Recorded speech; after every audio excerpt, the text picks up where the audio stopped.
Hello, Math 2 students. This is the first part of the Module 5 remediation, and it starts with geometry basics review. Sometimes if you struggle with geometry, going back to the basics will really help. So let's get started. First thing we're going to talk about is what an angle is and all the different parts of an angle. What is an angle? An angle is formed by two rays that share the same endpoint. So if I have how'd that jump? So if I have a ray here, okay, and I have another ray here, what happens is they share the same endpoint. Now, this ray is the side of the angle. This ray is the side of the angle. And inside it creates this angle, and this angle is measured in degrees. Okay? Now, the endpoint they share has a name also, and that name is vertex. Now, when we name an angle, we use a symbol, and that symbol is just a little angle symbol. So how do we name an angle? A lot of us have trouble reading the names, which is why we struggled a little bit with this unit. So there's three different ways to name an angle. One, you can use 3 points with the vertex. Another way is you can just use the vertex, but there's only one case where you can do that, and that's only when there's one angle present. Then, if there's a little number inside the angle, you can use that little number. So we're going to actually jump to example 2 here and start with this and then go back to example 1. It says name the angle in 3 ways. So if I look at this, here you have the sides of the angle, and that angle makes up, or those rays make up that angle. Now the vertex of this angle is y. That is the vertex. And when we name an angle, the vertex is always in the middle of the name. So we could start at x. If I were to trace this angle, if I start at x, and I don't want to go over my pencil again, I go to x, to y, and then to z. And that's how I would name it. Angle x, y, z. I could also start at z and name it angle z. Then I take my trip to the vertex and then x. So it'd be zyx. And notice my vertex is the middle point in each name. But because this is the only angle at that vertex, I could also just name it angle, not x, but angle y, right? Because that is the only angle at that vertex. Now, if I go up to example 1, it says use the figure below, name the indicated angles in 2 different ways. So when I look at this, right, angle 1, if I want to name angle 1, I can't name it angle B because are you referring to this angle? Are you referring to angle 2 or the big angle, right? So I have to use 3 letters. Well, if I was to trace this like I did below, I would trace it by starting at A, work my way down to the vertex B, and then up to C. So the way I trace it is the way I name it. So it'd be angle A, then I went to the vertex B, and then C. I could also, again, reverse the way I name it and name that angle C to B and then to A. So that's 2 ways you can name that angle, right? Go ahead, pause the video, and you name angle 2 different ways on your own. So when we name angle 2, I'm going to follow C to B and then to D.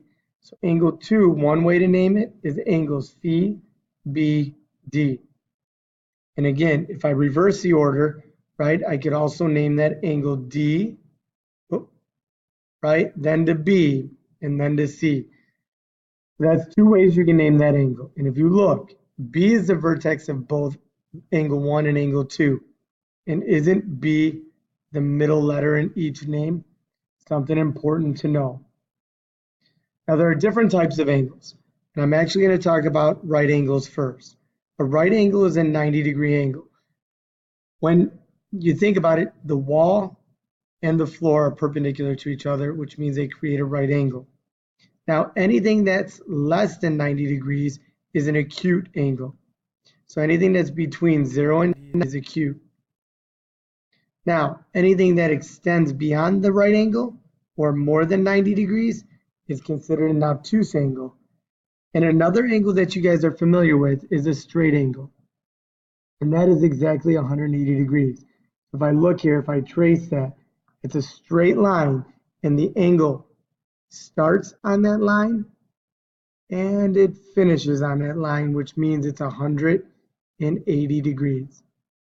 Now the angle addition postulate says here, if point B is in the interior of angle AOC, so if I have this angle and B is inside it, and basically I connect a segment or a line or array from the vertex through point B, two angles are created here. Now, what they're saying here is that if I take that angle AOB and I combine it with angle BOC, that would give me the big angle, which is angle AOC. Well, what would I do with AOB and BOC? I would add them together. Okay, now over here, if AOC is a straight angle, then when I look at this angle here, angle AOB, and then I look at angle BOC, which is this angle here, if I add these together, those two angles would add up to 180 degrees. So let's look at a couple of examples here. It says find the measure of HIJ. So I'm looking for this angle here, HIJ. If I start at H and I end up at J, this is the angle they want me to find the measure of.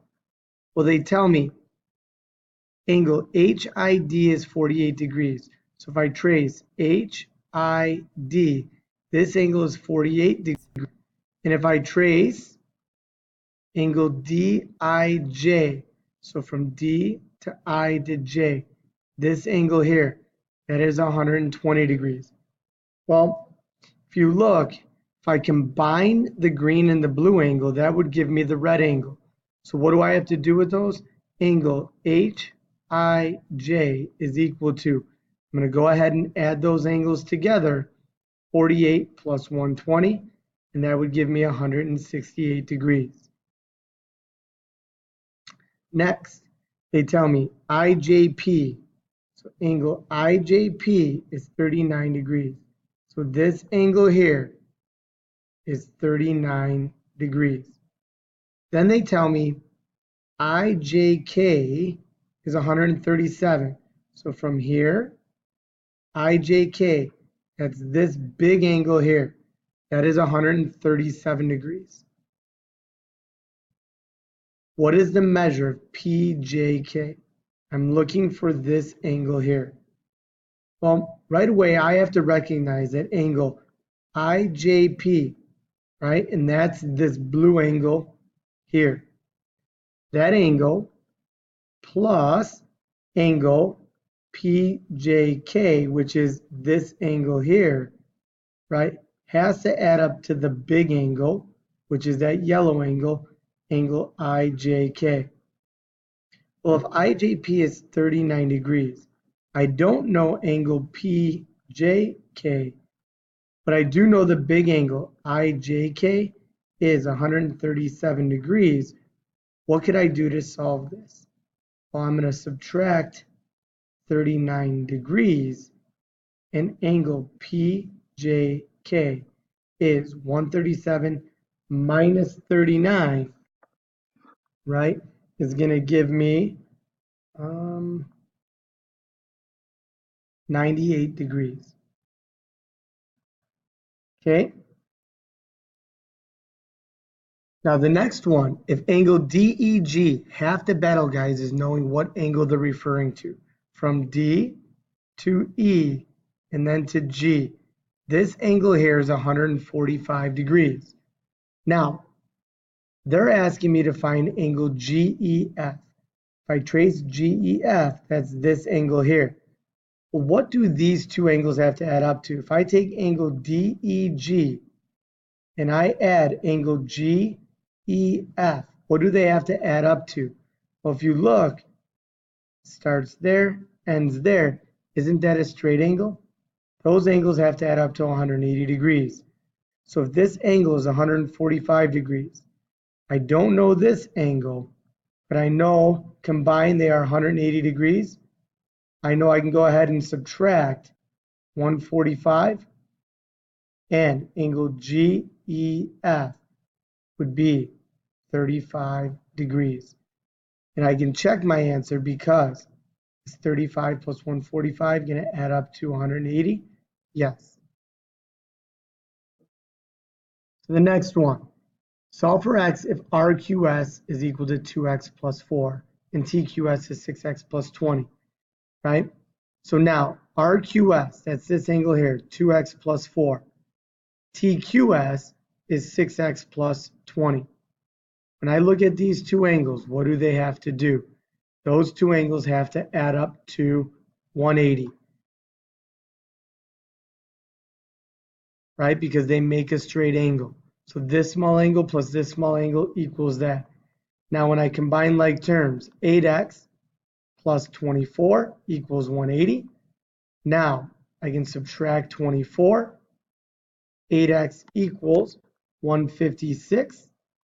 And now when I divide by 8, x is equal to 19.5. Well, what do I do to find the measure of angle RQS then? Well, if angle RQS is equal to 2x plus 4, all I'm going to do is plug this value of x in. So 2 times 19.5, right, plus 4 was at 39 plus 4, which is 43 degrees. Okay. Now, congruent angles. What are congruent angles? These are angles with the same measure. And anytime we have a pair of congruent angles, what we do is we put the same marking inside the angles. So when I look at this, it says find each angle measure if AOB is 4x minus 2. Now I'm going to put that inside there. BOC is 5x plus 10. And then COD is 2x plus 14. Now, what I notice here, I don't know what all of these add up to, so I can't use that. But this marking here and this marking here tells me those angles are congruent. So angle AOB is equal to angle COD. So what can I do with their measures? I can set them equal to each other. And now I can go ahead and solve for x. Subtract 2x, add 2, and 2x equals 16. So what does x equal? 8. Now if I wanted to, I can find all of the angle measures by plugging x back in. 4 times 8 minus 2 gives me 30 degrees. I don't even have to plug it in here because these angles are congruent. So I know this has to be 30 degrees. Now this, 5 times 8 plus 10 gives me 50. Okay. Now an angle bisector is a segment, line, or ray that divides an angle into two congruent angles. So right here, if KN bisects angle JKL, so this is the angle bisector. So what that does is it tells me this angle is going to be equal to that angle. So if JKN is 5x minus 25 and NKL is 3x plus 5, because NK is the angle bisector, I know those measures are equal to each other. So I set the measures equal to each other, and then I saw 2x equals 30, x is equal to 15. Now if I want to find the measure of angle JKN, I can plug that value in. So it'd be 5 times 15, minus 25 would give me 75 minus 25, which is 50. All right, so an angle bisector gives you two congruent angles. Now perpendicular lines are lines that intersect to form right angles, so those would create 90 degrees. In a perpendicular bisector, I have a segment and I have a perpendicular bisector. I get a right angle and I get midpoint. Okay, so if DN is a perpendicular bisector of angle DNB, I know right away these two add up to 90 degrees. and these are congruent. Try the homework.